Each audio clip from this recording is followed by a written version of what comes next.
all the way from Washington, D.C. Give it up for Maura Hohman, everybody, come on!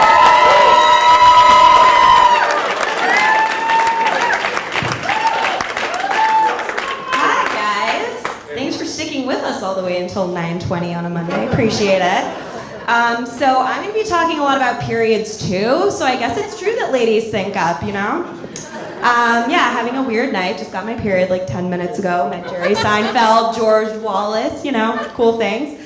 But for the men in the audience who are largely unfamiliar with the first day of the period kind of feel, it's like somewhere between wanting to cry into 6 plates of fried food and feeling like you just sat in a crime scene no matter how many times you take a shower. But yeah, I'm still here having fun with you guys, you know.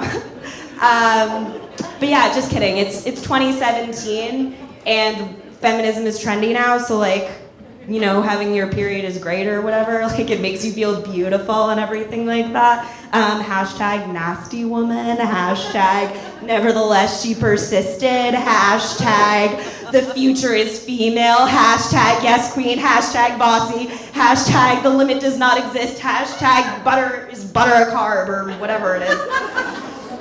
Yeah. But yeah, my PMS is actually crazy. When I get PMS, I'm somewhere in between like, actually no, I either hate you or want to hump the shit out of you. Like, there's literally no in between. I swear all of my relationships have started, ended, or both because I was because I had PMS. I can actually track my menstrual cycle based on the last time I re-downloaded Tinder. Just kidding, I've never actually tracked my menstrual cycle. Does anyone do that? Like, is that a thing? Yeah, I swear, like, if there is a woman in the audience who has ever preemptively used a tampon, I need to talk to you because you have your shit together on a level that I can't even comprehend. Like, that blows my mind.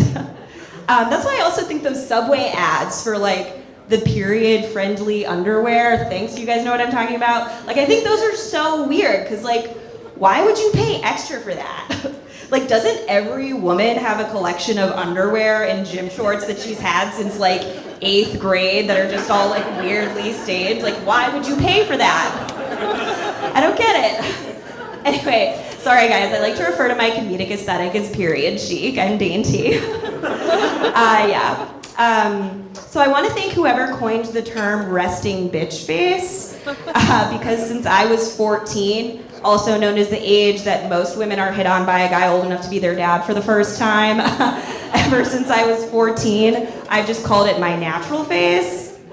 But like, when you think about that, that's kind of fucked up, right? Because like, why are we just admitting to the fact that half the population just walks around looking like this naturally?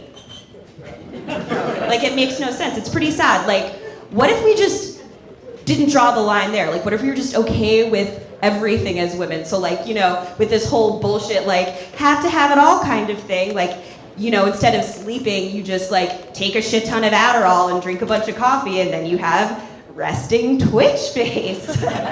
Or like, if you're dating a sexist asshole and you don't break up with him, then you have resting make me a sandwich face.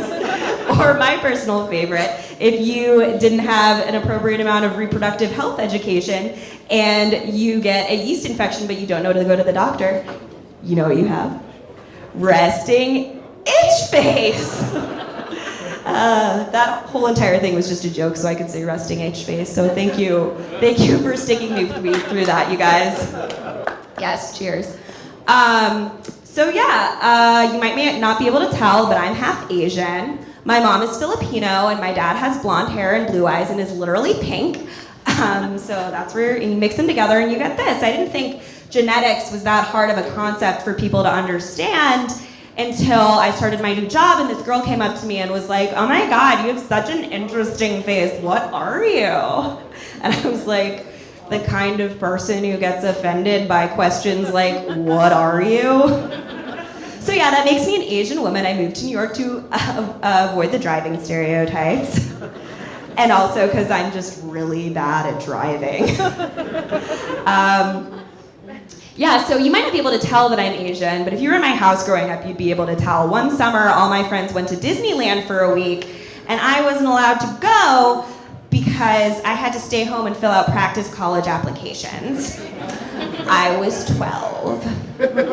So yeah, I think the worst thing about having a parent who's from a developing country is that, like, it's impossible to get sympathy for your bullshit high school problems. Like, once when I was 16, I didn't have a date to a spring dance, and I was like, oh my God, Mom, I'm such a loser. And she was like, well, when I was your age, I got asked to go to the dance by the nephew of a dictator who had been responsible for the murders of family members of almost all my classmates. But you don't say no to the Marcoses, so I had to go. And then none of my friends would talk to me until I moved to the US. And when I moved to the US, no one would talk to me because I had an accent.